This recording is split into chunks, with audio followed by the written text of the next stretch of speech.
Dito sa Papa Dudut Stories, ikaw ay hindi nag-iisa.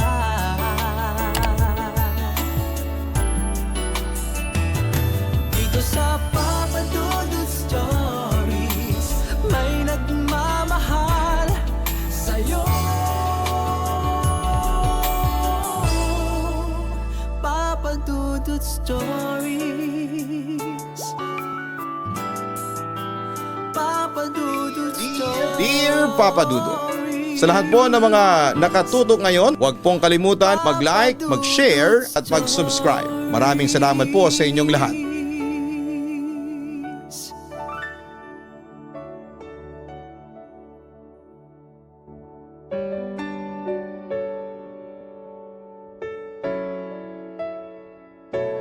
Kumusta?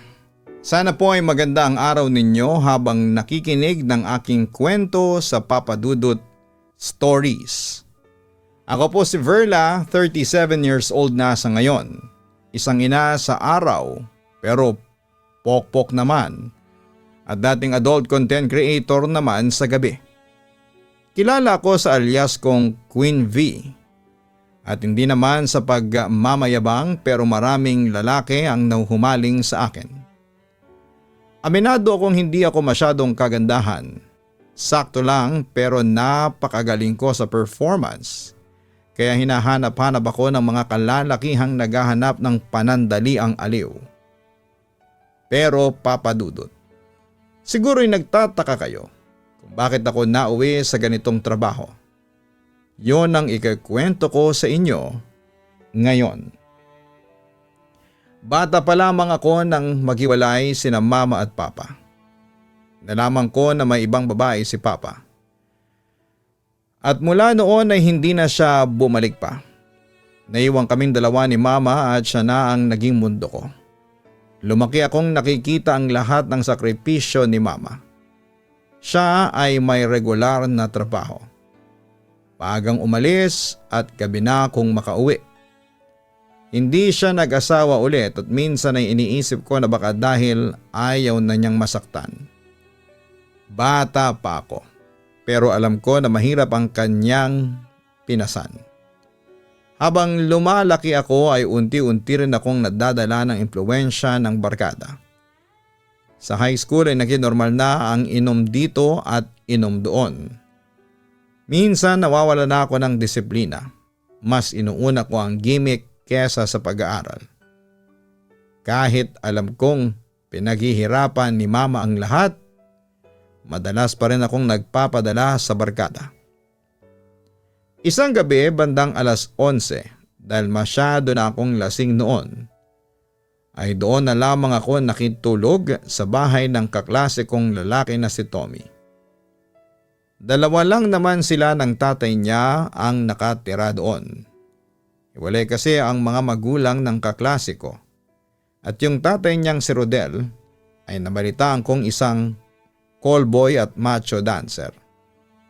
At nakita ko na rin ang tatay ni Tommy at ng mga panahong yon ay crush na crush ko yon. Kasi guwapo at malakas ang sex appeal.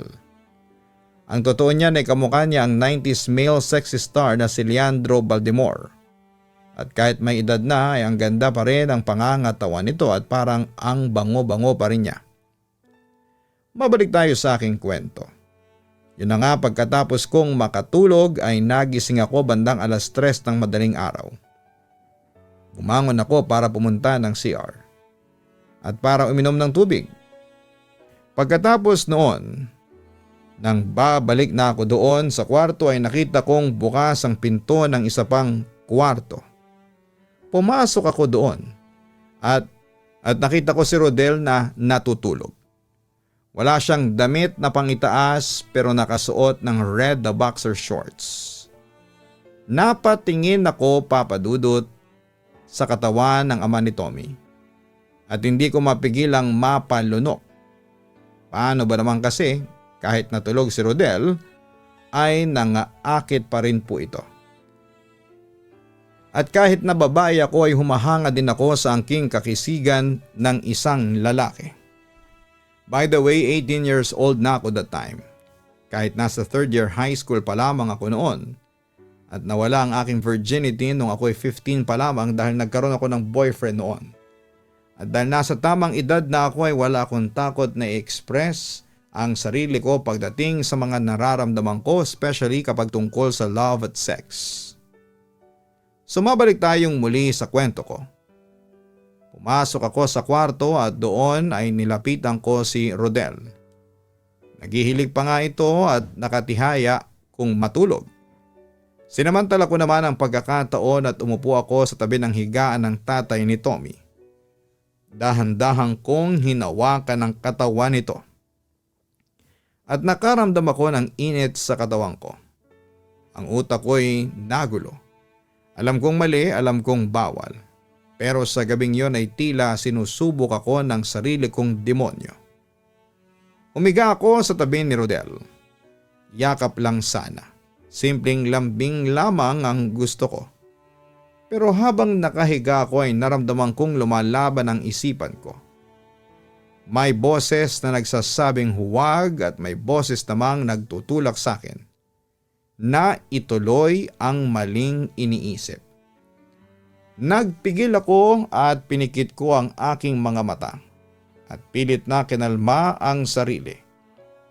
Hindi yon madaling gawin lalo na't naroon ako sa sitwasyong alam kong tukso ang kalaban.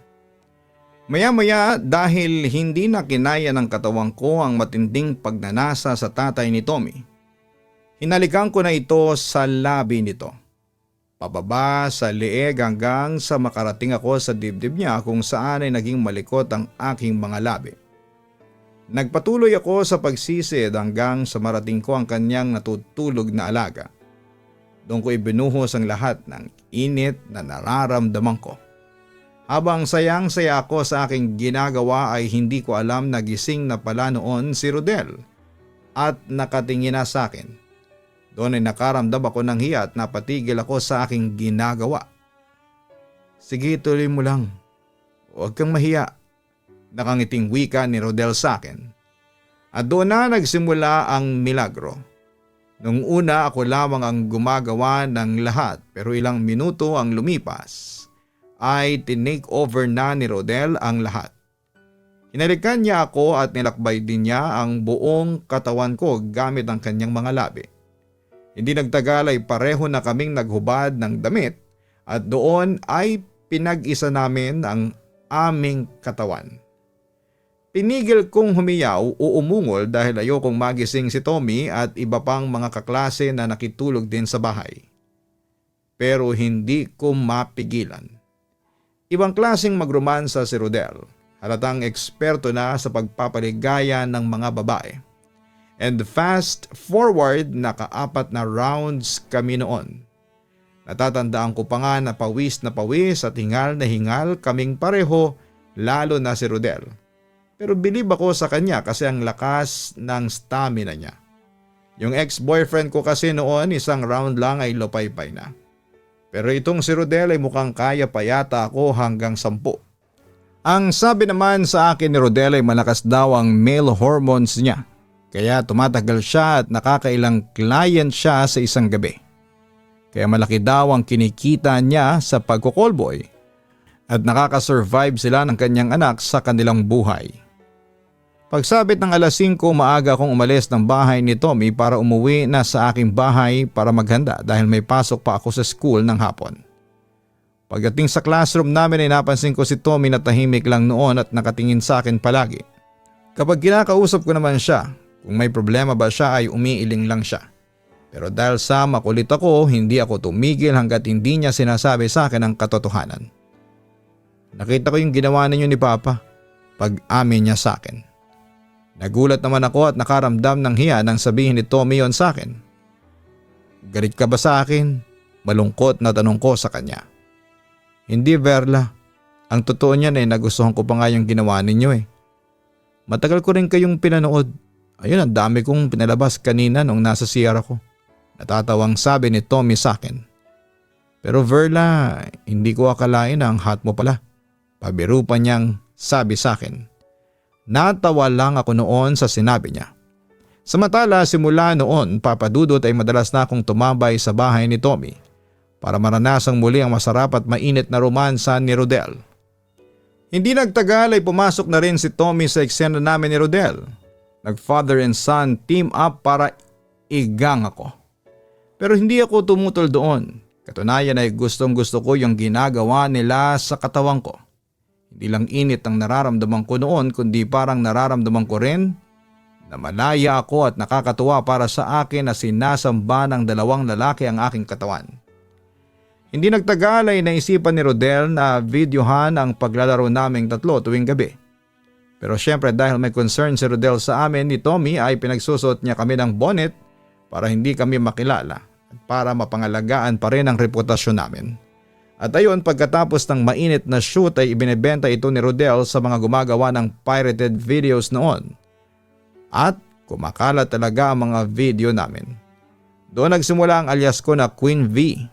Habang si Tommy naman ay nakilala bilang Prince Dax. Kumalat ang mga videos namin hanggang sa internet. That was year 2007. Ang cellphone pa noon ay yung Nokia camera phone na may keypad. Pero hindi naging hadlang ang teknolohiya para maraming makapanood ng mga adult videos naming tatlo. Sa kabilang banda, lahat ng kinikita namin sa mga videos ay hinahati ni Rodel sa aming tatlo. Kaya noong mga panahong yun ay marami akong pera.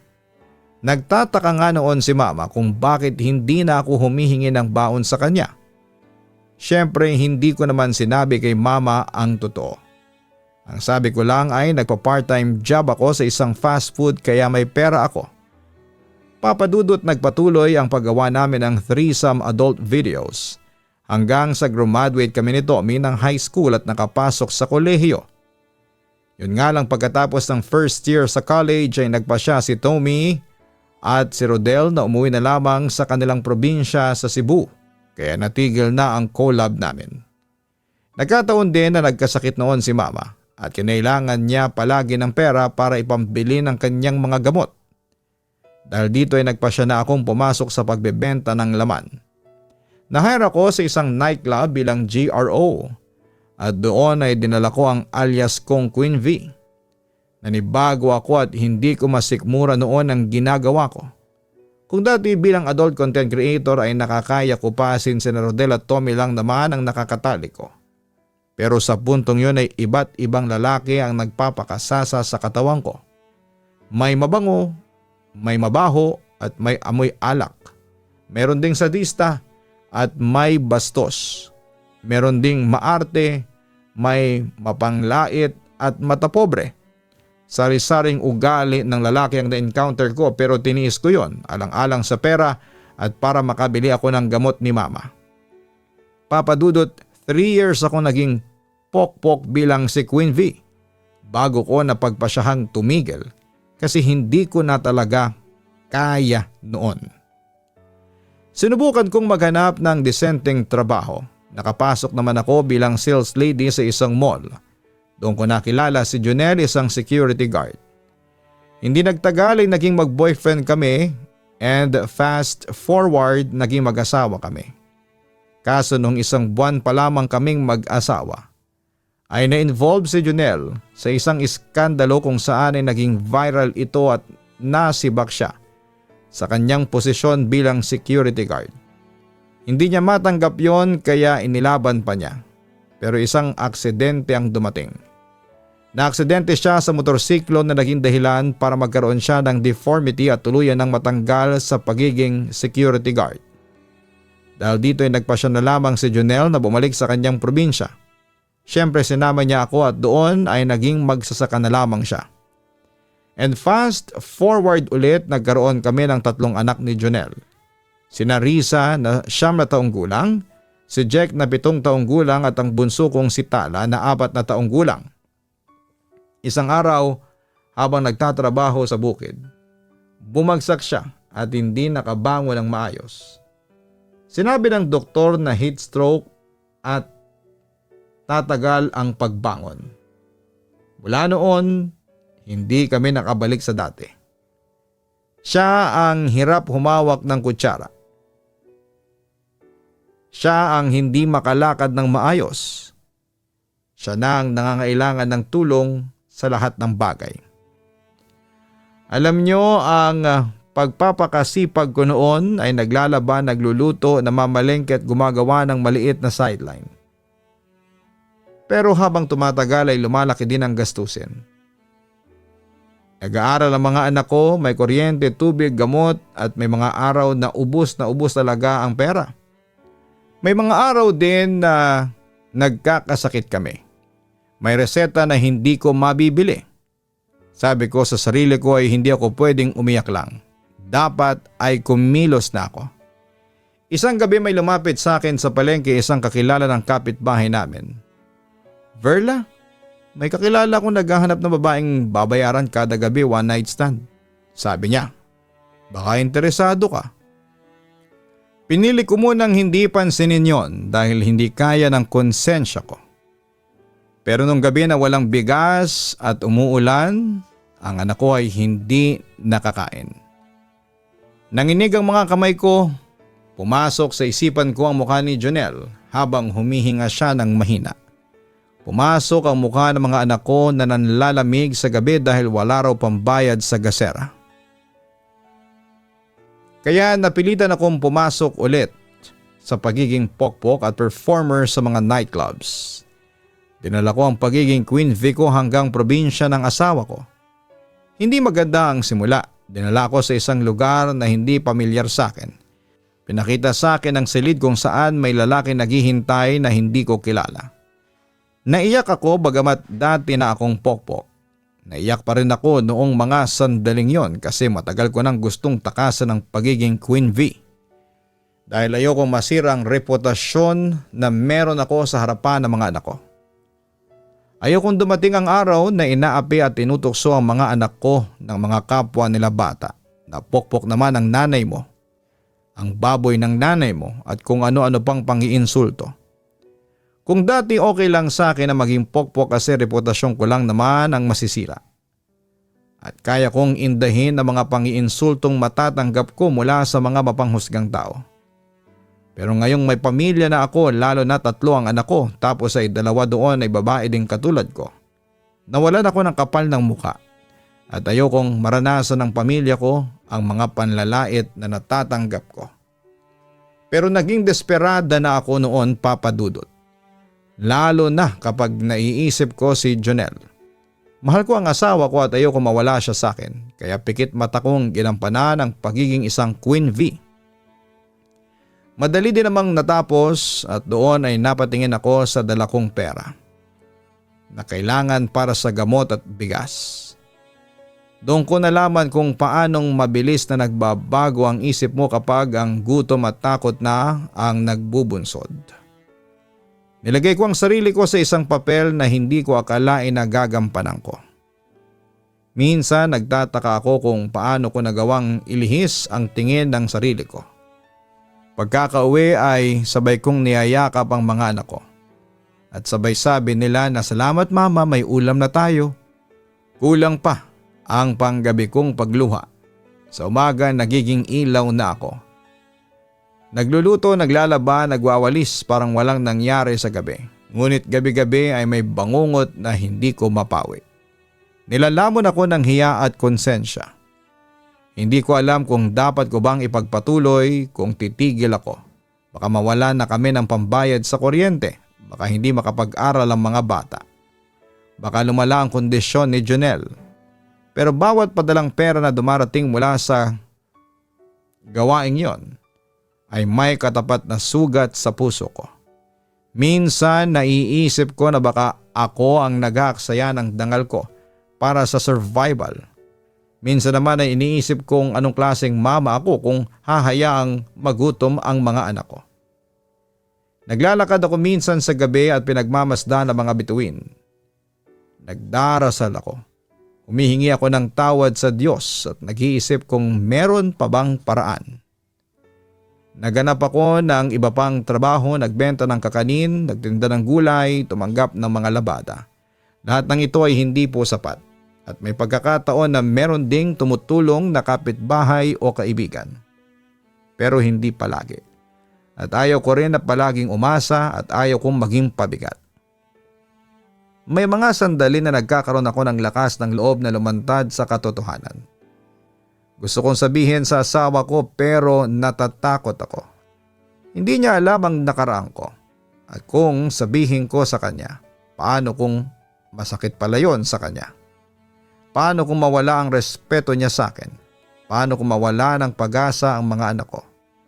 Masyado akong natatakot sa mga tanong na ito. Kaya nanatili akong nagtatago ng lihim habang ginagawa ko ang anumang makakaya para mabuhay. May isang gabi na hindi ko na maitago ang lungkot sa mukha ko. Nagising ang panganay kong si Risa at humawak sa kamay ko. "Mama, bakit umiiyak ka?" tanong niya. Kinuha ko ang sarili ko at pinaliwanag ko na pagod lamang ako. May sakit lang ang dibdib. Pinilit kong ngumiti para sa kanila, ngunit pagdating ng gabi ay nakita ko ang mukha ng syudad. Mga ilaw na kumikislap, mga bahay na tahimik, mga buhay na nagpapatuloy. Naisip ko na hindi ko dapat ikahiya ang pagnanais na mag-survive, pero hindi ko rin dapat hayaan ng sarili ko na mawala. Hiling ko ngayon ay payo mula sa inyo. Ano nga ba ang dapat kong gawin? Patuloy pa ba akong itutuloy ang landas na ito kahit nakukonsensya ako? May mga pagkakataon na pakiramdam ko ay wala akong pagpipilian, pero alam ko rin na may ibang paraan sa mundo na hindi ko pa nakikita. Baka may mga programa ang gobyerno, charities o mga NGO na pwedeng tumulong sa pag-aalaga ng taong may stroke. Baka may skills training na pwede kong pasukan para magkaroon ng trabaho kahit may limitasyon ng oras ko dahil inaalagaan ko si Jonel. Hindi ko gustong bumitiw nang hindi sinusubukan ng lahat. Pero ayaw ko ring maging dahilan ng pagdurusa ng sarili ko ng walang katapusan. Ang pag-ibig ko sa pamilya ang nagtutulak sa akin, pero alam ko rin na hindi dapat ang pag-ibig ang pumipigil sa sariling dignidad. Gusto kong malaman kung may mabuti at mas praktikal na solusyon, kung paano ako makakahanap ng tulong para sa asawa at mga anak kong hindi ko kailangang isakripisyo ang pagkatao ko. Kung may makakarinig dito na nakakaranas o may alam na mapagkukunan ng tulong, pakisabi naman po. Hindi ko ito sinulat para humingi ng awa lang. Sumulat ako dahil kailangan ko ng payo at direksyon. Kung hindi ito tama ay sabihin nyo rin. Kung may alternatibo, ipaalam nyo. Nais ko lang makapiling ang pamilya ko ng buong puso at buong dangal kung maaari. Maraming salamat po sa pakikinig at sana po ay makatulong ang mga payo ninyo para makapili ako ng tamang landas. Para sa anak ko, para kay Jonel at para sa sarili kong kaluluwa. Lubos na gumagalang, Verla. Maraming salamat kay Verla sa pagbabahagi ng iyong kwento sa aming programa. Napakalungkot ng iyong kwento. Napilitan kang isakripisyo ang iyong dangal at pagkababae para lamang sa pera, para sa pamilya mo. Pero huwag mong iasa sa pagbebenta ng sarili mong laman ng lahat. Dahil una, katawan mo ang sinisira mo. Paano na lamang kung sa ganyang trabaho mo ay bigla kang magkasakit? Tulad ng pagkakaroon ng HIV, imbis na makatulong ka sa iyong pamilya ay baka ikaw pa ang maging pasanin. Pangalawa ay maraming paraan para kumita ng pera. Basta madiskarte ka lamang. Pwede kang magtinda, mag-online selling, maging ahente sa mga binebentang mamahaling ari-arian. Kung kulang ka sa skills, nariyan ng TESDA na nag-o-offer ng libreng seminar and workshops, tapos lahat ng natutunan mo doon ay gamitin mo sa pagtatayo ng sarili mong negosyo. Kung kulang ka naman sa pondo o puhunan, nariyan ang mga NGOs na maaring tumulong sa mga taong nagsisimula pa lamang ng kanilang maliit na negosyo.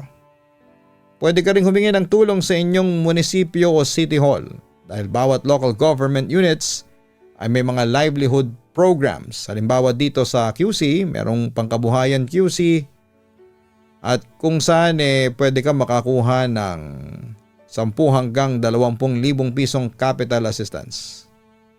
Sa Maynila, meron silang tinatawag na Sustainable Livelihood Program na kayang mag-offer ng seed capital na hindi tataas sa 15,000. Pwede ka ding lumapit sa DSWD at meron silang mga livelihood programs doon. Kung saan ka man nakatirang probinsya ngayon, maaari ka makipag-ugnayan sa local government ninyo para matulungan ka sa iyong problema. Verla, kung desidido ka talagang tumigil sa iyong pagbebenta ng sariling laman, maraming paraan para makaalis ka dyan sa kinakasadlakan mo ngayon. Lakasan mo ang iyong loob at isapuso mo na gusto mo talagang magbago at mangyayari yan kung ikaw ay magpupursige. Huwag kang mag-alala at gagabayan ka ng Panginoon sa pagtahak mo ng tamang landas.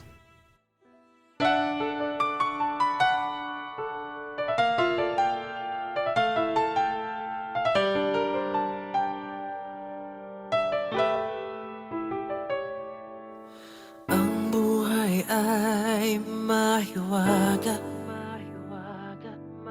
laging may lungkot at saya. Sa Papa Dudut Stories, laging may karamay ka.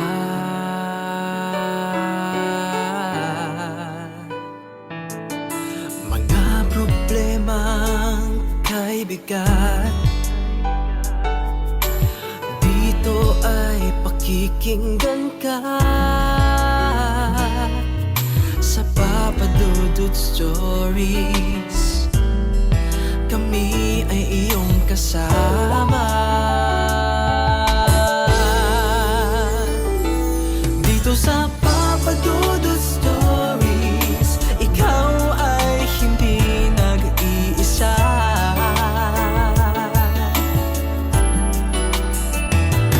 Dito sa Papa Dudut Stories, may nagmamahal sa'yo.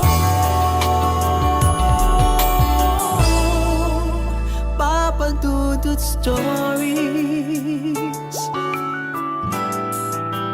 Papa Dudut Stories.